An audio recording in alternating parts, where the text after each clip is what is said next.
Good evening. Thank you for tuning in. My name is Nguyen, host of the Business Forum show.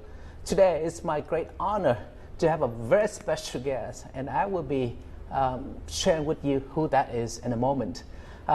Đây là chương trình diễn đàn kinh doanh. Tôi là Nguyen. Hôm nay rất hân hạnh được đón tiếp một người khách, đó là vị thị trưởng của thành phố Stafford. Kính thưa quý vị, xin mời quý vị theo dõi câu chuyện với ông thị trưởng, ông Mayor Leonard. Thank you so much for coming. I really appreciate it. I know after all the chaos that just happened, you must have been very busy, but you have taken the time to come. I really appreciate for coming, Mayor. Well, Danny, we sincerely appreciate this very special invitation.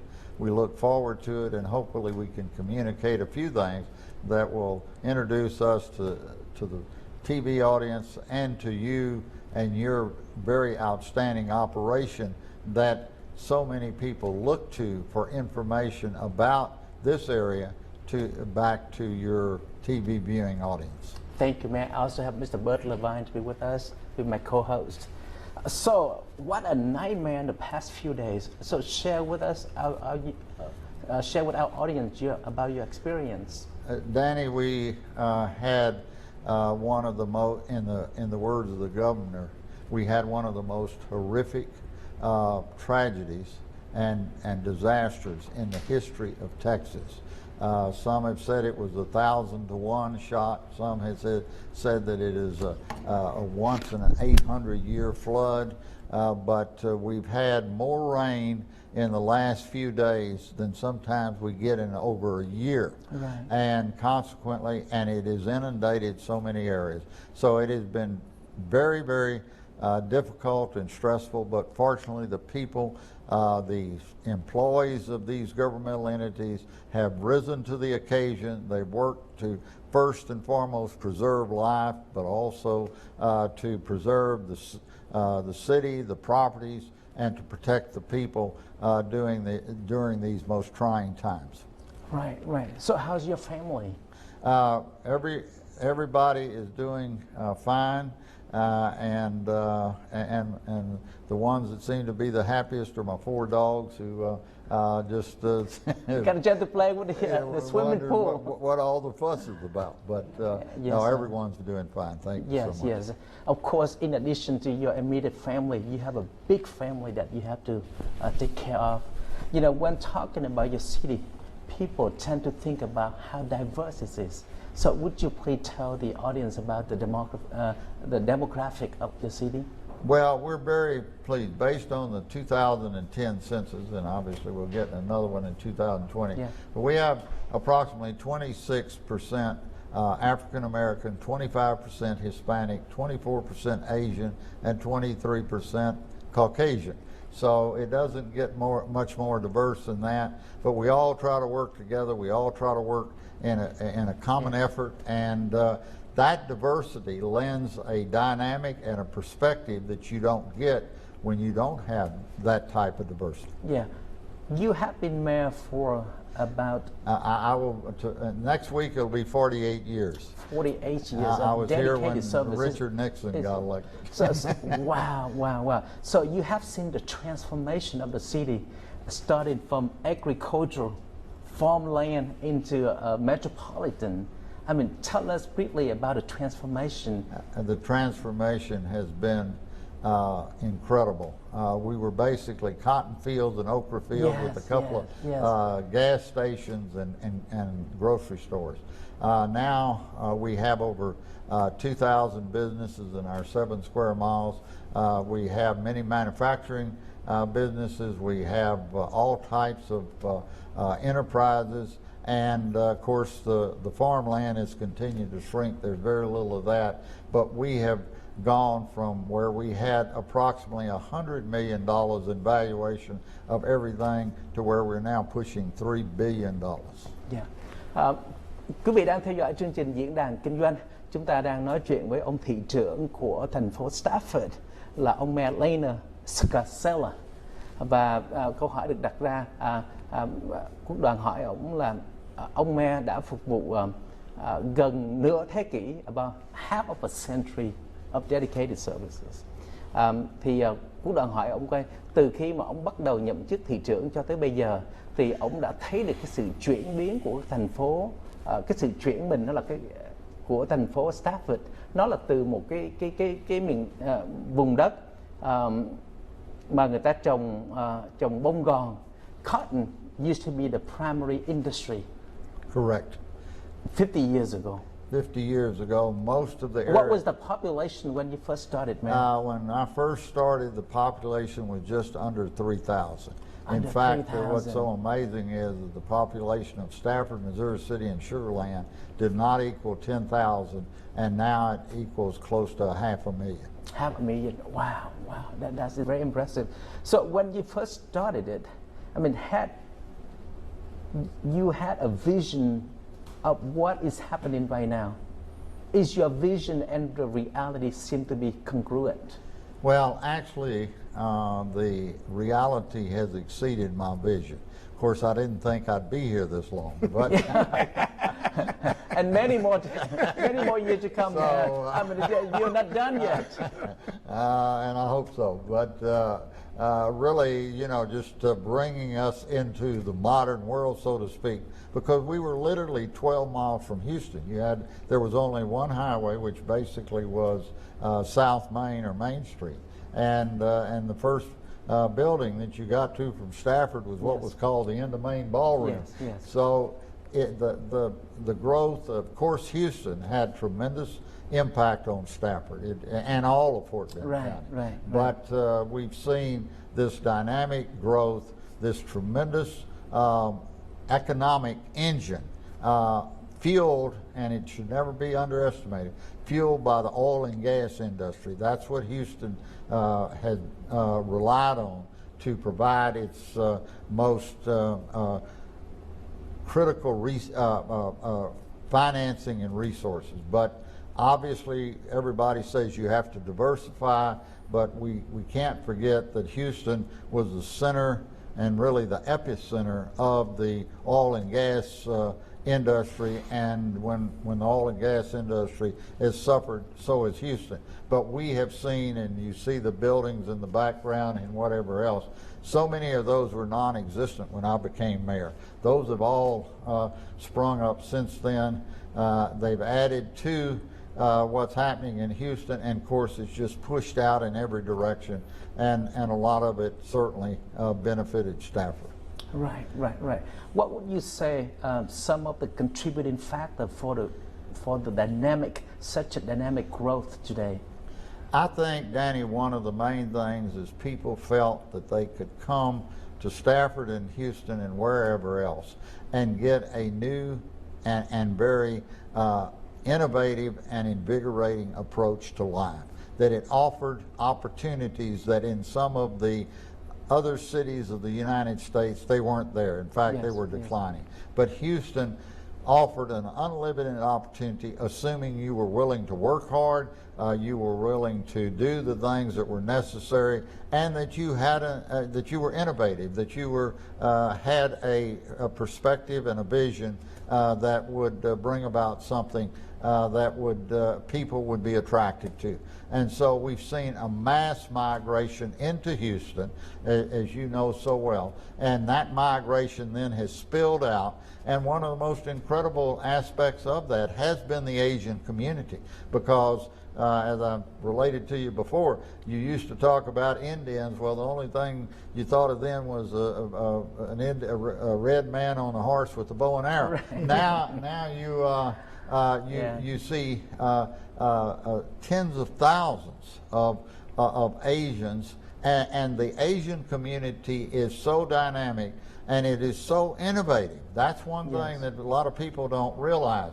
A lot of Americans kind of got stale because they thought they had it pretty well set up. But when the Asian community came in, they said, wait a minute, sports fans, we're willing to play the the game, but we're going to challenge you. We're going to show you that there are opportunities, and we're going to do things that have not been done here before. And if you want to run the local convenience store, you want to do anything, you're going to have to deal with us, because we're going to show you how to, not only how to do it, but do it better than what you've been doing.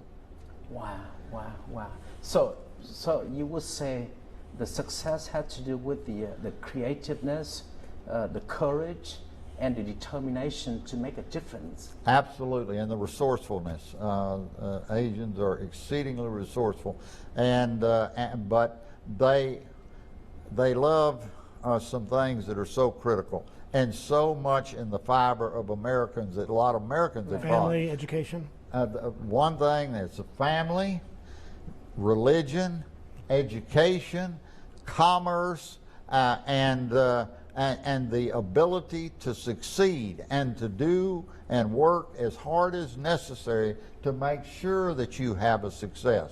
And they brought that back, and a lot of Americans truly, if you will, people had gotten a little lazy.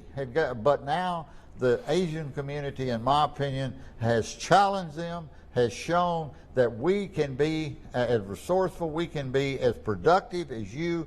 You just need to be ready, and if you're going to let this area expand, then we're going to be a major part of it, whether you like it or not, and you accept us. But we're going to show you why we need to be in this process, because we're going to bring so much to the table. Right. And so your family was immigrant, like today's Asians are immigrants. Your family was immigrants from Italy as well?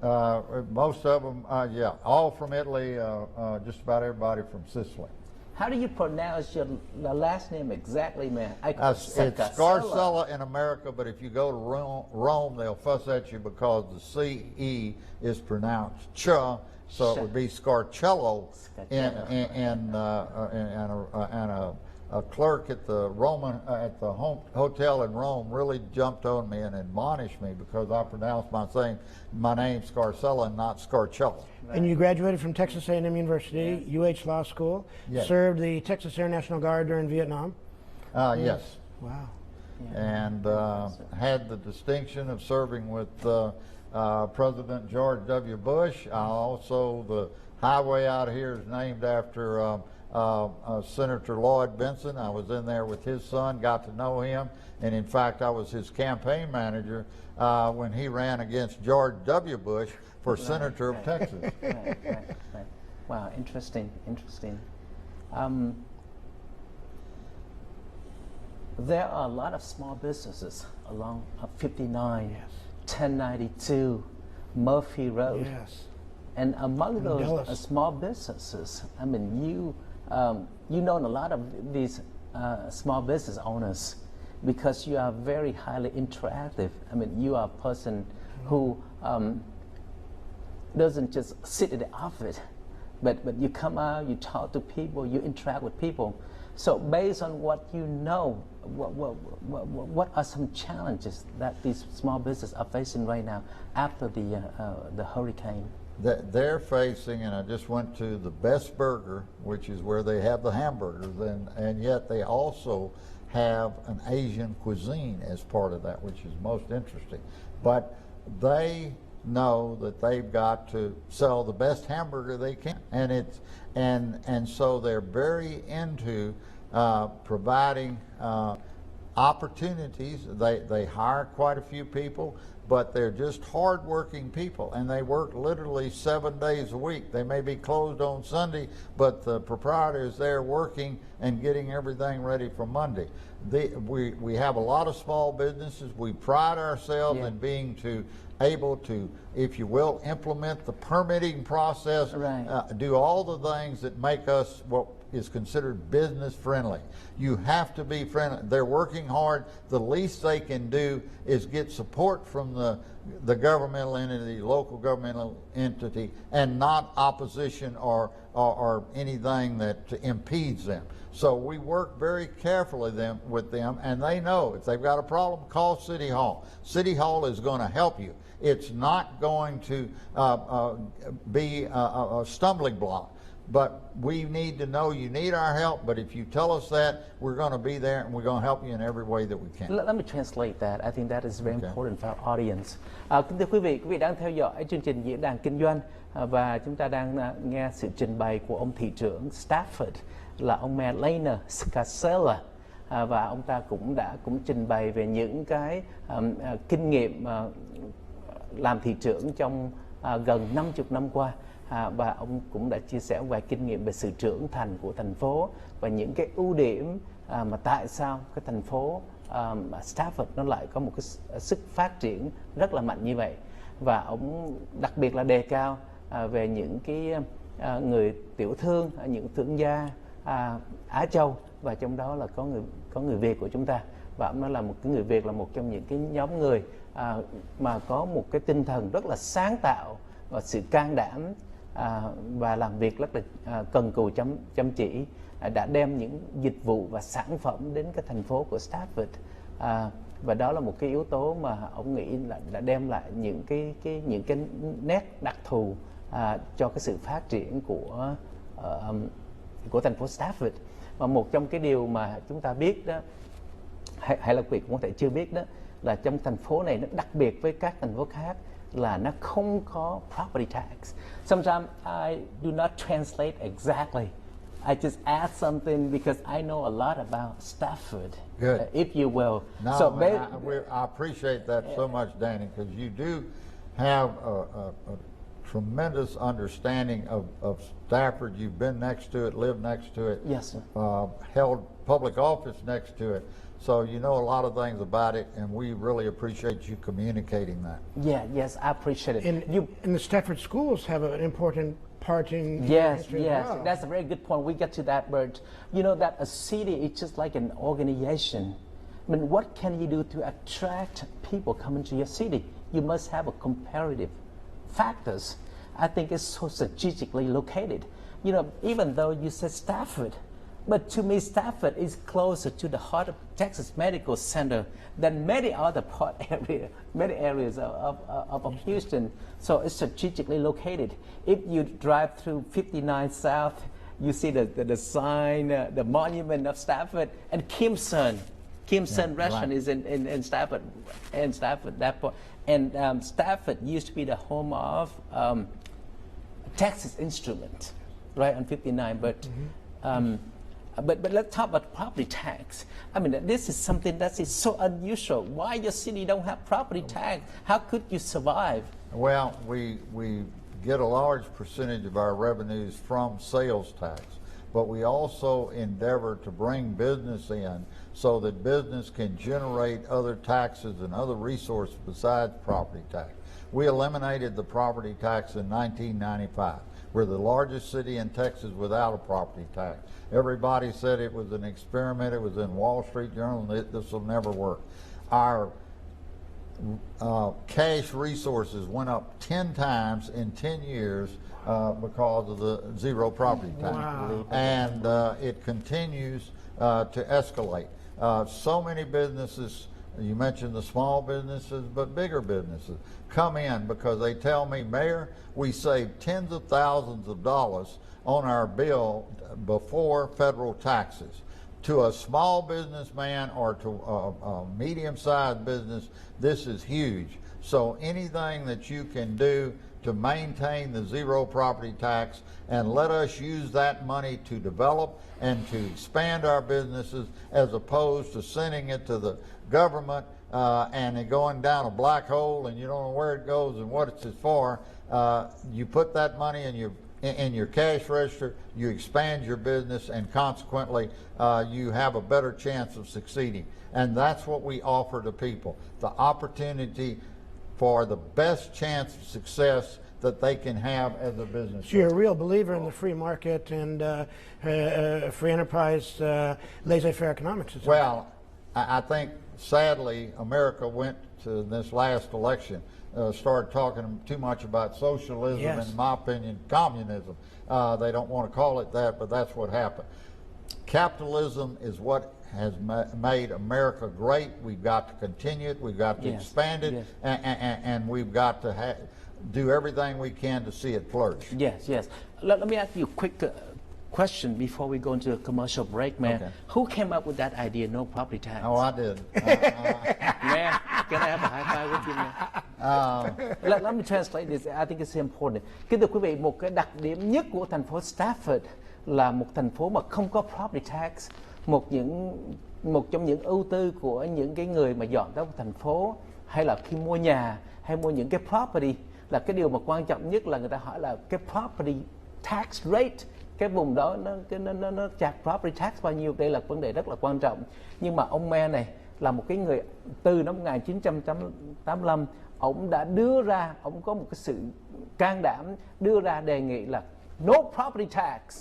And of course, you had received a lot of opposition, and that will be part two of the interview.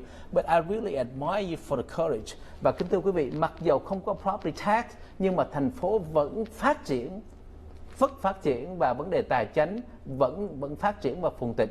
Cái lý do vì không có property tax nên nó đã kêu gọi được những người đầu tư tới, và nó kêu gọi những dân chúng lại để người ta sinh sống ở đó, và bù lại ông lấy cái sự lợi nhuận từ sales tax. Và bây giờ chúng tôi xin tạm ngưng để qua phần thương mại. Trong phần 2 xin mời quý vị tiếp tục theo dõi chương trình Diễn đàn Kinh doanh với ông thị trưởng của thành phố Stafford. Chúng tôi sẽ nói thêm một chút xíu về ưu điểm và những cái cơ hội gì cho những người muốn đầu tư hay là làm ăn ở thành phố Stafford.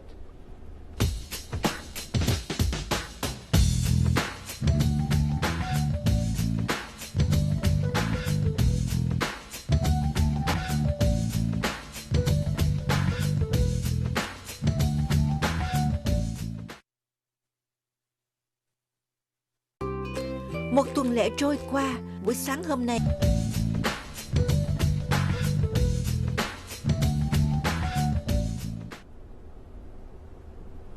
Quý vị đang theo dõi chương trình Diễn đàn Kinh doanh. Tôi là Danny Nguyễn, Quốc Đoàn.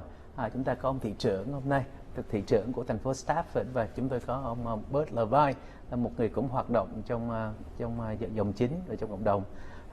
Kính thưa quý vị, lý do mà chúng tôi mời mỗi chương trình chúng tôi mời một người thị trưởng của một thành phố khác nhau là với một cái sự mong muốn là tạo cái cơ hội để cho người Việt Nam chúng ta có cái cơ hội để biết về cái người thị trưởng đó hơn một chút xíu. Thường thì chúng ta những cái người mà không có liên quan tới vấn đề chính quyền thì ít khi nào gặp gỡ những cái người thị trưởng trong cái thành phố chúng ta đang ở. Thì cái đó là lý do chúng tôi muốn mời thị trưởng tới để quý vị để biết một chút xíu thêm về những cái đường lối, những cái khải tượng, về những cái cá tính của ông ta. Và xin mời quý vị trở lại. I told the audience that in Vietnamese, man, and I told the audience that the reason that I invite local leaders may come to our show because I want our audience to have a chance to get to know the man in person. Because usually, especially coming from our background, when you think about government, usually it's very intimidating. When you think about a governor, a mayor, there's such a great distance. Nobody wants to be close with a mayor, elected official, government official. This is more threat than opportunity. So I really appreciate an opportunity for coming and share with people about you, about your leadership. Maybe you will leave a little bit inspiration to the audience. Well, I appreciate that very much, Danny, and it's truly a privilege and honor to be here with you, and hopefully we can impart a few of our ideas and thought processes to at least let them understand where we're coming from and why we do what we do and why we think it's the right approach to government. Right. What does a mayor do? Well, a mayor has many responsibilities. Just like we had the hurricane, I had to be over the emergency operations. In fact, we're under martial law right now and will be until about noon tomorrow because we had to declare a disaster in accordance with the governor and the president. but we had to be sure we mobilized all the forces to do everything they've done. And so I've been with them literally for 6 straight days, working with them to address this. We set the agenda for the city. We have to determine what we should be talking about when and how, and so we do that. We have to every year present the budget, which I'm in the process, and it's supposed to be ready now. And that's such a challenging thing, because you have to have the money and the resources and the funds to do the things that you need to do, whether it's hire police officers or whether it's build a road or whatever. We also have to oversee the administrative aspects of the government, but most of all, we have to be concerned with the welfare of the people. In the Constitution of Texas, it says our primary responsibility is to provide for the health, safety, and welfare of the citizens and the city. And that's my primary responsibility, and that's what I try to endeavor each and every day to elevate that to the best that we can, so that the people and the city are taken care of as well as we can. Right. How do you define a leader? What does it take to be a good leader? I think to be a good leader, one, you've got to have vision. Secondly, you have to believe in yourself. And third, you've got to have the guts to fight for what you believe in against opposition, and show the people that your idea is correct and that you're willing to take a stand, and regardless of the opposition, you're going to try do everything you can to get this program or this policy through, because you believe in it and you're not going to be wavering in that effort. So 3 qualities of a good leader, according to Mayor Scarcella: vision, believe in yourself, and courage. Correct.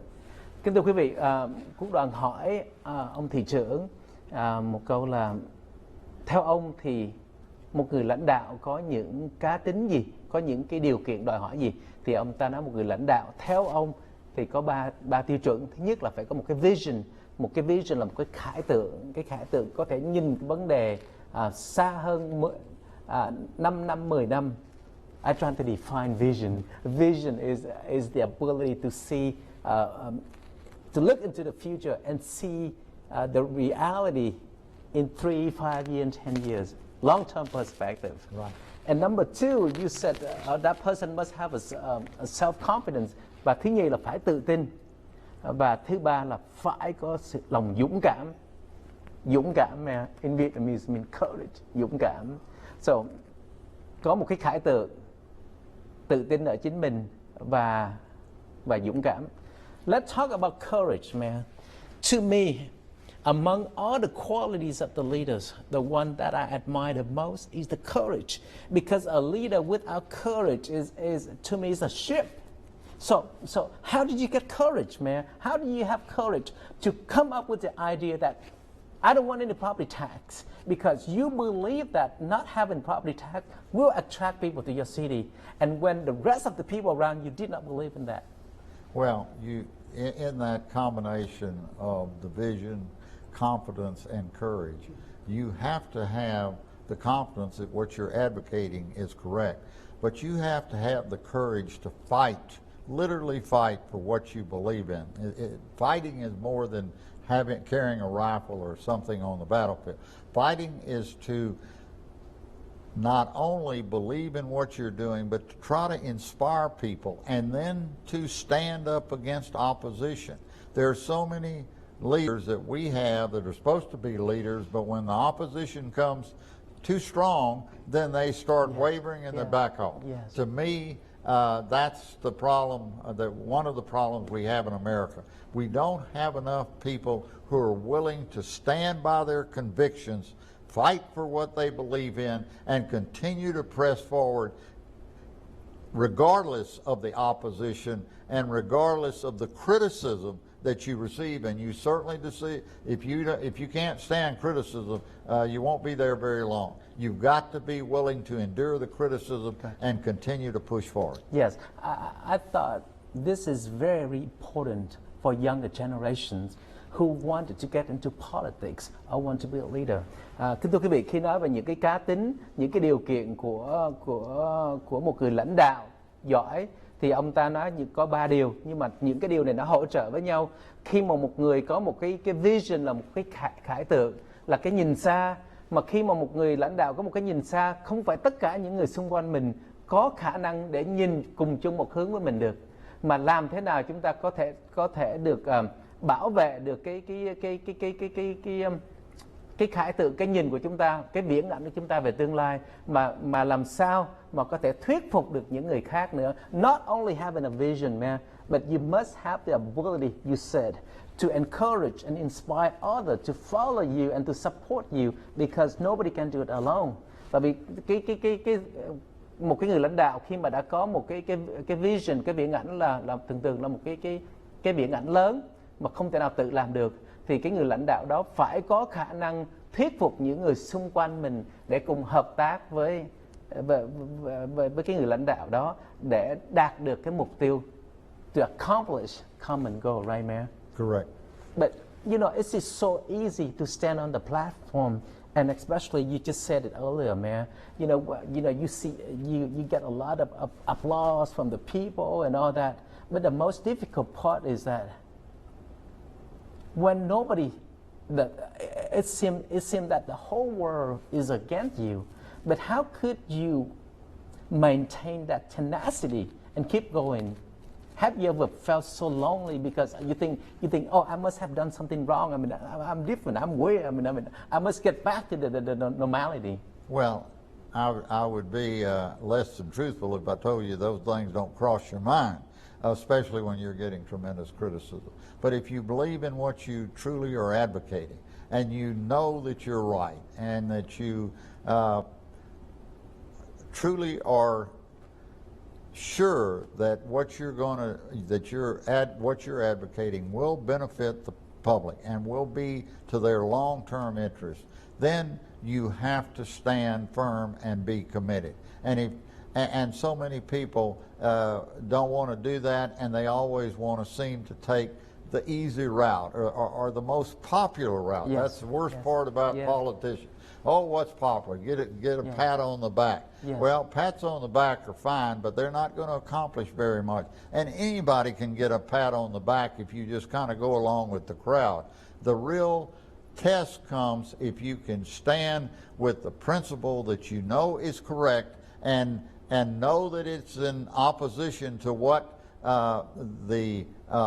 if you will, the establishment wants, but you're willing to go forward with it and say, that's fine, this may have worked before, but we're going to do it this way, and here's why we're going to do it this way, and we're going to take on all comers. And if you do that, you got a pretty good chance. But unfortunately, you don't see a lot of politicians willing to do that. Right. Let me ask you this.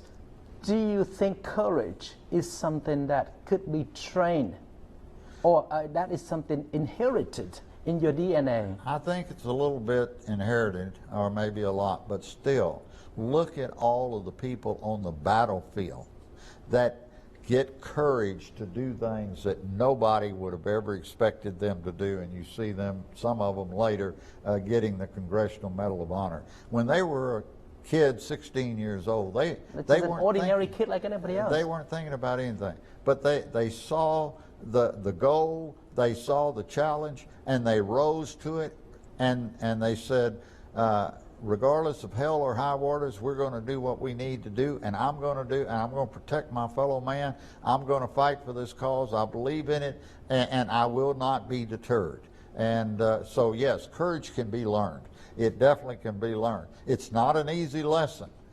It's something you have to truly work at and endeavor towards. But it can be learned, it should be learned, and we need more politicians with it. Yeah. Khi hỏi về vấn đề tiếng Việt nói làm sao cho nó đúng, khi mà có một cái sự dũng cảm thì cô đoàn hỏi ông thị trưởng đó, tại vì ông là một người lãnh đạo đã có kinh nghiệm trong vòng 50 năm, thì cái đoàn hỏi với ông là cái sự dũng cảm, cái lòng dũng cảm nó là một cái điều có thể học hỏi, có thể rèn luyện được, hay là nó là một cái điều mà nó đã có sẵn từ trong cái DNA, trong cái cá tính của một người. Thì ông với cái kinh nghiệm của ông là một người lãnh đạo thì ông nói nó có thể cả hai, và nó cũng có thể cái môi trường nó có thể tạo được và nó sẽ huấn luyện được. Và ông đã đưa ra một cái thí dụ là một người lính mà khi mà đi ra chiến trường, mà khi phải đụng trận thì cái lòng dũng cảm trong họ, cái môi trường nó đem cái lòng dũng cảm trong họ là họ sẵn sàng hy sinh. You know what I'm trying to get to is how can you inspire younger generations, and many of them may think that, oh, I don't have courage to belong to somebody significant. You know, I mean, it belongs to a hero in a battlefield. So how do you talk to those young people so he or she? Well, let me give you an example, Danny.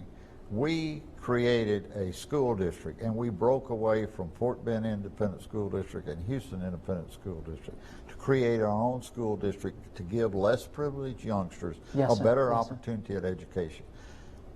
It was fervently resisted by the governor, who has a school named after him because he fought us, by the Attorney General. He died recently, but he was also governor. He fought us, the senators, all of these people. But we said, we're doing this for these children, and we're going to give them the best opportunity to get as strong an education as we can, and we're not going to leave them stranded just because of some school district policy. And we will take on all comers, and we did. And we wound up having to go to the federal appeals court twice, but then they ordered our implementation because they knew we were right. And it was about the time of, your audience may not be completely aware of it, but Brown versus Board of Education, when there was so much controversy over integration. But we said, we know what is right, we're going to do what is right, and we're going to give our children this opportunity, and we're going to take on all comers. And we did, and we had to fight as fervently as we can. We had to be smart, because we won by being smarter than the other side, quite frankly. What year was that, sir? Huh? What year was that? Between 1977 and 1982. The Federal Appeals Court in July of 1981 ordered our implementation. Yeah. Well, you have my deep admiration, respect for that, man. And I want to talk more and more about that. But there are a few more things that I want to talk about. We talk about property tax. Okay. So what would you say to the people, potential investor developers who come to the cities? Why should they come to Stafford instead of Missouri City and Sugar Land and other cities? And all of those cities have great attributes. They're very enticing. They have significant images. But we believe they should come to Stafford because we're going to give, just like we're going to give those children the best opportunity, we're going to give these businesses, whether large or small, we're going to give them the best opportunity to succeed, and also the best framework and the best financial structure for them to succeed. So most business people are in the business to make a profit. We endeavor to make sure that they can make the biggest profit they can make in Stafford, and that we will give them, if you will, a streamlined approach to getting the permits and everything else they need to maximize their profits, but also have a business environment that is very conducive to what they're doing. Right. You mentioned financial structure. Define that. Elaborate on that very briefly, please. The financial structure is that they're not overburdened with taxes. I know it's, but also with unnecessary regulations and people impeding, a bunch of bureaucrats, if you will, impeding upon their operations. So instead of concentrating on producing products that they can sell. They have to concentrate on filling out forms that the city wants them to fill out. Right. I've heard that in some neighboring cities. The Planning and Zoning Commission will dictate, and the City Council will dictate what kind of ferns or plants or colors they could have on their fences, and that discourages some businesses from wanting to be there. You've got to realize that these people are putting their money into this operation and their investment. They know what they believe will work. Sometimes it just simply is in conflict with what the city wants. But the more the city can stay out of it, and the more the city can encourage those people to do the things that they know that will be most productive, most profitable, and be in the best interest, hopefully, of the city as well, then that's what you want to strive for. Do you mind if I say an amen to that, man? I'd love for you to. I would like to say amen to it. Government job is not to intimidate the people. Government is not in a position that telling people what kind of product, what kind of service and the structures. And I really admire you for that. I mean, that's really capitalism is about. You know, you provide an environment, supportive environments. So let people be an entrepreneur. Let people be who they are created to be. That's what America is all about. Government do not give people anything. And let me just say this. Yes, sir. Too many people want a lot of employees in government. Bloated bureaucracies in government are the biggest drag on government. Those are people that are working and drawing off of the public's monies to make a living. Let the private industry create the jobs. You should only have as many governmental employees as you absolutely need and nothing more. Less spending, less taxes equals more freedom. Laissez-faire. That's good. Correct. That's good. Thank you so much, Mayor. But this is a little bit sensitive, but I'm going to bring it up anyway.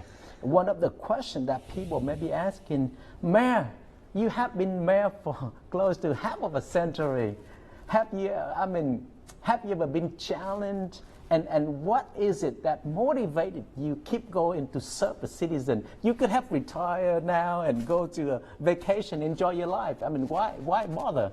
Because I believe in the people. As long as they want me, as long as the good Lord gives me the energy and the enthusiasm that I have, and I think I still have a fair amount, then if I can serve the people, that's a lot better than sitting in a rocker chair watching television and eating potato chips. So, you know, I believe in this country so strongly that I think that if you have something to contribute, you need to contribute it as long as you can, as long as the people want you, and as long as the good Lord believes you're doing a good job. Some citizens consider term limits before you... It's been many times. That's a different story, but no, we wouldn't go there, okay? They'd love, but I said I'm in my 25th term, and... what is the decision the citizen will determine?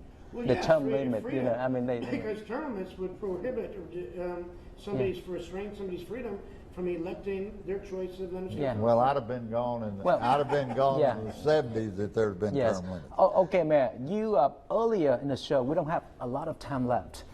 Earlier in the show, you gave compliment to the Asian community and to the Vietnamese community in particular. You gave us compliment. So if there is something, on the other hand, if there's something that we, as a whole, Vietnamese community in the business aspect, need to learn, what are something that we can improve upon? I think you're doing extremely well, but the thing you have to believe in is yourselves. And you have to believe in the tremendous culture you bring here, but also recognize we're all Americans. So as much as you can fit in and work your culture, your beliefs into our system, but continue to elevate America and the things that America was founded upon, then the Asian community not only will be doing well, but will be leading as much as any other cultural group in this country. And I admire you so much, and I commend you for what you've brought to this country that's been truly innovative and a lesson for us all as Americans, those of us like myself who've been here all my life. Yes. Kính thưa quý vị đang theo dõi chương trình diễn đàn kinh doanh với ông thị trưởng của thành phố Stafford, và chúng tôi cũng đã gần hết giờ. Nhưng chúng tôi xin được đúc kết và cái sự ước muốn của chương trình hôm nay là giới thiệu đem đến một ông thị trưởng để cho chúng ta biết thêm một chút xíu về cái cá tính của cái người lãnh đạo này. Và một cái điều mà Quốc đoàn rất là thích trong này, đây là một cái người mà một người lãnh đạo mà người ta có cái tinh thần muốn mà có cái sự liên hệ mật thiết với cộng đồng, hiểu và khuyến khích, và có một cái tinh thần muốn cho cái cộng đồng chúng ta khá hơn trong cái lĩnh vực kinh doanh. Thank you so much for being such a great inspiration to our community. So I told you, I want to tell the younger generations who's watching out there, if you want to learn how to be a mayor, if you want to be a mayor, go learn from an experienced mayor who has been mayor for close to half of a century. Kính thưa quý vị, Quốc đoàn nói là những người nào muốn làm thị trưởng hay là những các em trong thế hệ mới muốn lãnh đạo, muốn làm thị trưởng, thì không có một cái người nào mà tốt hơn là đi gặp ông thị trưởng với 50 năm kinh nghiệm. Ông ta sẵn sàng. You will teach and show that young person how to be a good mayor, right, Mayor? They are our future, and we've got to help show them the way. Thank you so much. Thank you, Bert. Thank you. Chương trình diễn đàn kinh doanh tới đây chúng tôi xin tạm ngưng và xin hẹn lại quý vị trong chương trình tới.